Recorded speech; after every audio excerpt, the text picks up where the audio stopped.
6 p.m., I will go at 6 p.m. So it's kind of like that, but not the writing out part. Right. It works. It legit works. Yeah. Did you guys ever study Neville Goddard? No. All right. Write So that down. this dude was like around. I think he died in like 1957 or something. This dude was like a New Thought leader. He thinks the whole Bible is a psychological drama. I think it's probably both. I think it's very multidimensional. He thinks Jesus is our human imagination, thinking our awareness. He said, "I am that I am." So basically, he's saying awareness, but he says imagination. And studying Neville and the people who put his stuff into practice, the miracles and the manifestations, which is another word for miracle, are ridiculous, are absolutely crazy. And Neville's stories are crazy. And he was like one of the first people, or one of the most popular, who would literally just like would teach on this stuff. But this dude was also a Broadway actor, and so he was able to assume a new character, like what you were doing. You literally do that in a quantum. And he talks about the way of doing that is, as you fall asleep at night, go and live in the end of your wish fulfilled, because the end implies that something happened. Most people I want this, but want implies you don't have it. It implies lack. Right. Yep. So by trying to manifest something, you're always going to try because it's in the future. So his whole thing is like, if it happened, what would be happening? And so it's the classic. But he was one of the first people to say that. But what I love about him is that he'd get up on stage and he'd be like, all right, first of all, I don't need your money, no donations, no, we're not doing this stuff. Like, I can create whatever I want. And so just so you know, this isn't a scam. He goes, also, I'm going to give you guys a test. If it works for you, you can come back to my next meeting. If not, all right. Yeah. And he's like, I don't want you just to believe this shit. Yeah. So, and the reason I'm saying this is because I put it to the test. So he goes, all right, we're going to do, it's called the ladder exercise. You can YouTube this shit, it works. A lot of people do it, and their stories are crazy. So I was like, okay, I'm going to do this so I could have this story just in case and see if it works. So what he would do is, like, most people aren't climbing ladders that often. So the whole point was, like, can you manifest climbing a ladder? All the while not doing it intentionally. So he says... Like a physical ladder. Yeah, like climbing a ladder. So he says, and his techniques are really specific. He says it has to be in first person point of view when you visualize. If you're looking at yourself, like third person, there's a 50-50 chance that what you're visualizing will happen to somebody else. Mm-hmm. So he's like, because you have to become the reality. Right. So he says, so as you fall asleep at night, Jesus died and was risen in 3 days. So he says for 3 days minimum, your imagination, you're going to die, and you're going to, so he says 3 days is like the magic spot. But also he says, you can stop visualizing when you really feel like it's done. You don't need to do it anymore. But he said for 3 nights, you're going to visualize yourself climbing a ladder in first person point of view. You're going to look at your hands on the rings. You're going to look down at your feet. You're going to look up, and you're literally looking through your eyes. And you're going to feel it with all the tones of reality. Because imagination is spiritual sensation, he says. Mm-hmm. So it's like imagination is physical reality in a higher frequency. It might feel invisible, but it's the first steps of physical reality. It's like physical reality is dense light, and imagination is, not dense. So you do that for 3 nights, and then he says, write on a piece of paper and stick it everywhere. I did Post-it notes. I will not climb a ladder. I will not climb a ladder. You're going to try as much not to climb a ladder as much as you can. So, yeah, so you're doing it, and I put it on my mirrors, my car, my laptop, my fridge. I will not climb a ladder. I'm not going to fucking do it. And... so in tandem, you're still doing the nightly thing where you're... I only did that for 3 nights. Okay. And then you put, I will not climb a ladder, and all day you repeat to yourself, I'm not going to fucking climb a ladder. I'm not going to do it. And so he says, so those are 3 things. You repeat to yourself you're not going to do it, you write it out, but you imagine that you do. And nothing was happening for almost a month. I would see a ton of ladders, right? So when you buy something, you see it everywhere, whatever that part of the brain is. But I never got a chance to climb a ladder. And mine was like an 80% manifestation. So the reason I brought this up, you said about letting go. Mm-hmm. So I was like, fuck it, it's not working, and I just gave up. I still have the Post-it notes everywhere, but I stopped repeating. I'm like, fuck it, like I just don't care. Within like a day, my friend goes, hey, are you free tomorrow to help climb on my roof and fix some stuff? And I was like, what the fuck? I tripped. I hurt my back, so I didn't go do it, but I got invited to climb onto a roof. Yeah. So was there a time constraint on that practice? Or was it like a month or just... Well, so I the way I see it is that so what Neville talks about is the more intense the emotion and the imagination, the more you feel it to be real, the quicker it can come. But without effort. You don't effort. Because it's all about, if it's real, there's no efforting. You're literally, you feel relief. That's actually how you know you're doing your manifestations correctly, is because you feel relief. You feel like it's super natural.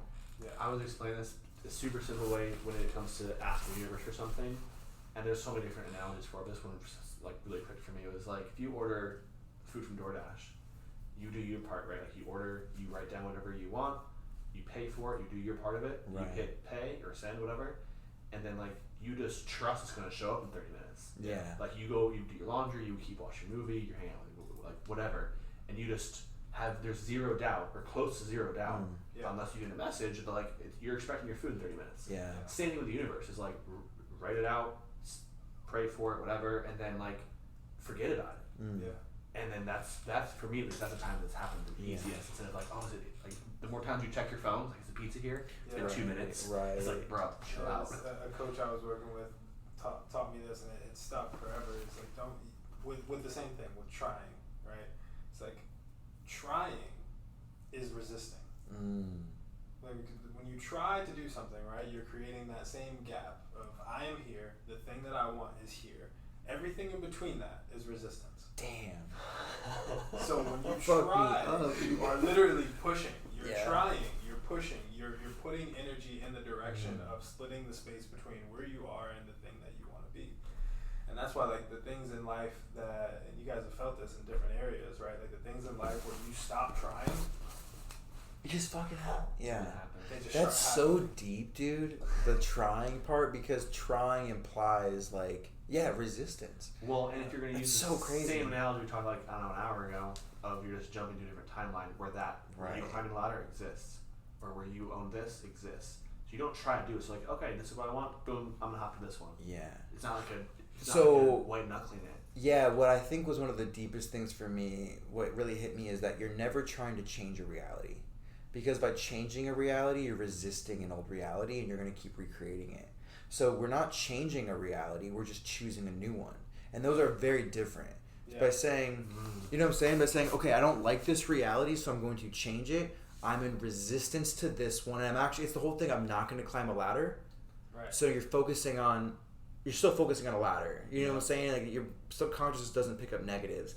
Yeah, the mind doesn't register knots or no's. It just right. registers the object. Like, what is at the end of the sentence. So if you're looking at where you, like, they have the classic, if you're riding a bike and you see a pole and you look and I do not want to hit that pole. If you're looking at the pole because you don't want to hit it, you're going to start going towards the pole wherever you look. So if you're looking at where you don't want to go, I want to change this reality.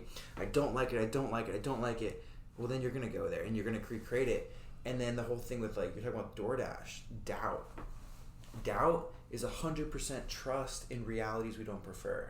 When I heard that one, it's like, say it again. Doubt is still trust. Doubt is trust in realities we don't prefer. I didn't make that up. That is so good. Right. So what you're saying is, I doubt. Okay, then you're trusting in something else, and whatever you trust in, you'll be supported in. It's like, I doubt that I'll climb a ladder. Well, then you'll see the reality where you don't climb a ladder. Because whatever you believe to be true, I think that's the craziest thing ever. It's like, we're so supported by the universe that we'll be supported in believing we're unsupported. Yeah. You know what I'm saying? That's how supported we are. Because if you believe you're unsupported, you'll be supported in that. Like, the fuck? Okay, have you ever, this is great. Have you ever read the book Conversations with God? I've listened to a lot of the audiobooks. Okay. Not all of it, though. Okay. A lot of it. So there's a paragraph in there, you probably heard this thing, where, like, God can only say yes. Mm-hmm. Like, there is no no. It's like, it is only yes. It really is. And when I first read that, I was like, holy shit. It's true. It's like, you're going to be supported in being poor. Like, it's like, hey, do you want to be poor? Yes, you absolutely will be. Yeah. And so, like, no, I desire this. Like, well, then let's give you that. It might take you a little bit of, maneuvering to do things. Like, on that same note, it makes me think of, like, when people ask for something, right? Like, whatever we're asking for, usually it's unknown. It's unknown to us. We haven't experienced it before, and it's whatever it is, making this amount of money, meeting this person in our life, it's unknown. Yeah. And we're asking for it, God only saying yes, says yes, and then all these things start to happen in our lives that, like, are removed. Yeah, dude. From our lives. That. Right? Okay. They start to get pulled away, and it's like by God saying yes to this one thing, you realize that He's also saying no to all the other things that don't align with this one thing. Right. So that happened in the middle of the whole It's car so situation, big. and like I've been wanting a new car, Yeah. and like 2 weeks ago, my car got totaled, and I'm like, I wasn't hurt. It was like perfect. I could not have planned it to be any better. That's the thing. So I'm like, clearly this is the universe being like, oh well, you've been wanting this. So I'm like, well shit, this is a great time for me to get a new car now. But Same thing. Exactly that. Whoa. Exactly that. Where it's like, okay, I've been wanting these things, but you can't like. There's things that I'm experiencing now, people that I'm interacting with, or ways that I'm being, that aren't a match for that. Yes. Like I'm not a match. Like it's not gonna. You can't have both. Like I can't have my donuts and have a salad. Like it's not gonna be the same thing. Yeah. What I love about that is like the whole Nikola Tesla quote, if you want to know the secrets of the universe, think in terms of frequency, energy, and vibration. And so it's like, we are always a match for whatever we have, we're a match for. So what you say you want, if you're a match for everything, so you say you'd already have that if you were a match for it. So once you do that, you're going to become an unmatched for, you know what I'm saying? Yeah. So like I heard, I can't be a match for a new car and a match for my old car at the same time. right. It wouldn't work. There's this formula I got from this channel, it's changed my life, but it's essentially it explains this is the physics, or this is the formula, it's the blueprint for everything. It's the guiding post of your life, the guiding light of your life. If you do this, synchronicity will guide your way. It will become your currency, and it will give you everything you need when you need it. And it's essentially following your highest excitement in every single moment, taking it as far as you can take it with no insistence of the outcome. And so the reason for this is because essentially is like the feeling of, and by excitement, that's curiosity, playfulness. It could even be fear, because you can disguise your excitement as anxiety by having a false judgment about it. Yeah. But your excitement is your body's physical translation of a communication from your higher mind. Yeah. So when you feel that, it's saying go here, do this, and so it becomes a compass. Exactly, that's the word I was looking for. It's Yeah. literally a compass, and so from your point of view, you think the quickest way to get from A to B is a straight line.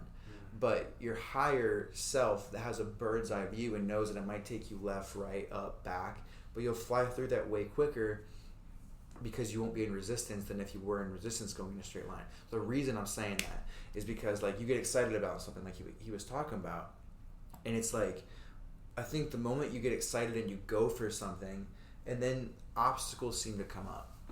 But they're not necessarily obstacles, they're part of your path, and that kit or the formula has to bring up everything that's in the way of your highest timeline. So by following that, all this shit's gonna come up to get transformed. Yeah. And that reminded me of like the story is that so there was a guy I heard this story of where he remembered this, and he's like, okay, so I'm really excited. I want a new radio, like the new car. I want a new radio system for his car. So he saw the one he really wanted, and he didn't have enough money for it. So he got the second best one, put it in his car. And so he has the second best radio in his car, and after he puts it in his car gets broken into, radio gets stolen, all this stuff gets stolen. Very much like the car accident you were talking about. Mm-hmm. And so he's like, well, I'm following my excitement, I did this, but okay, and you remember that everything is meaningless, everything is a neutral prop, and that nothing means anything except for the meaning I give it, and the meaning you give it is the effect you get. So he stayed in a neutral place, he kept following his excitement, and he called the insurance, and long story short, they gave him enough money to the dollar to not only fix his car, but he had money left over that was to the exact dollar to get the radio of the first radio he wanted that he didn't have enough money to begin with. And all to say is that when you follow your heart, when you follow that excitement, those obstacles are not obstacles in your path, they're steps along your path to actually get you where you need to go, but in a completely adventurous way. Yeah. And if you don't get in your way, you'll see the reason why they were there. Yeah. I always see that as like, literally like what you're saying, right? The obstacle. There's a book on that. The obstacle is the way. Yeah, dude. Right? Like, because it literally is like, okay, you're asking to become that, right? You're here, you're asking to become that. There's a difference between these two beings.